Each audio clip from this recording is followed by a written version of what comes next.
ஒரு கேள்வி கேட்கட்டேன் உங்கள்கிட்ட.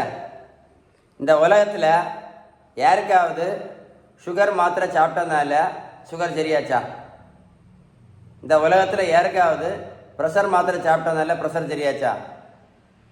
இந்த உலகத்தில் யாருக்காவது கெட்ட கொலஸ்ட்ராலுக்கு மாத்திரை சாப்பிட்டதுனால கெட்ட கொலஸ்ட்ரால் சரியாச்சா? இல்லை யாருக்காவது இன்சுலின் போட்டதுனால சுகர் சரியாச்சுதா? யாராவது ஒரு ஆளுக்குன்னா சொல்லுங்கள் எனக்கு.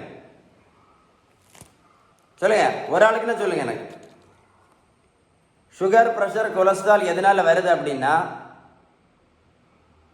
இதுதான் இன்சுலின் ரெசிஸ்டன்ஸ்னால வருது.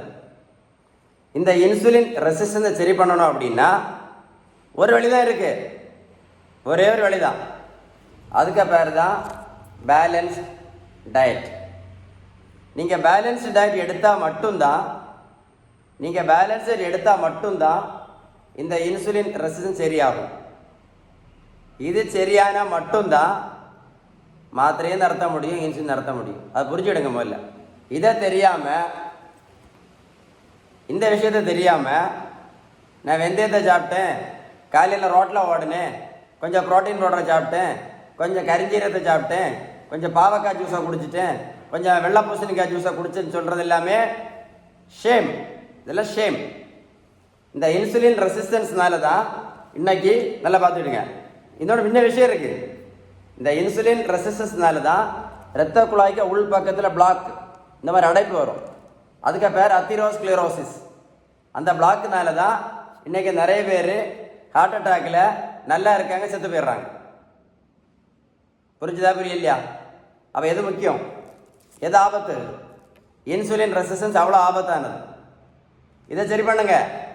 இதை சரி பண்ணணும்னா பேலன்ஸ் டயட் மட்டும்தான். வேற ஒன்றும் ரோட்டில் ஓடணும்னா அது ஒன்றும் சரியாகாது. புரிஞ்சுதா, புரியலையா? இந்த வீடியோ சேவ் பண்ணி வைங்க. டெய்லி ஒரு முறை கேளுங்க, திரும்ப கேளுங்க. அப்போ உங்கள் மைண்டில் விஷயம் கரெக்டாக புரியும். இந்த வீடியோ தான் நீங்கள் ஷேர் பண்ண வேண்டிய வீடியோ. எல்லாம் யூஸ்லெஸ் வீடியோஸ் எல்லாம் ஷேர் பண்ணுறீங்க. இந்த வீடியோ தான் நீங்கள் ஷேர் பண்ண வேண்டிய வீடியோ. ஷேர் பண்ணீங்கன்னா உங்களுக்கு மட்டும் இல்லை, இந்த வேர்ல்டில் நிறைய பேருக்கு யூஸ்ஃபுல்லாக இருக்கும். இந்த தம்பி பாருங்க, 70 கிலோ வெயிட் குறைச்சிருக்கேன். 140 70 கிலோ. நான் ப்ரோட்டீன் பவுடரும் கொடுக்கல, மாத்திரையும் கொடுக்கல, ஜூஸும் கொடுக்கல, ஊசியும் போடல. தம்பி போய் நான் ரோட்டில் ஓடவும் சொல்லல. நான் கொடுத்ததில்லை. என்ன தப்போ? என்ன கொடுத்தேன் சொல்லுங்க? என்ன கொடுத்தேன்? Balanced diet. முடிஞ்சு போச்சு. அதான் சொன்னேன். இந்த வீடியோ சேவ் பண்ணி வச்சு நீங்கள் ஒரு கூட போட்டு கேளுங்க, ஷேர் பண்ணுங்க. நிறைய பேருக்கு யூஸ்ஃபுல்லாக இருக்கும்.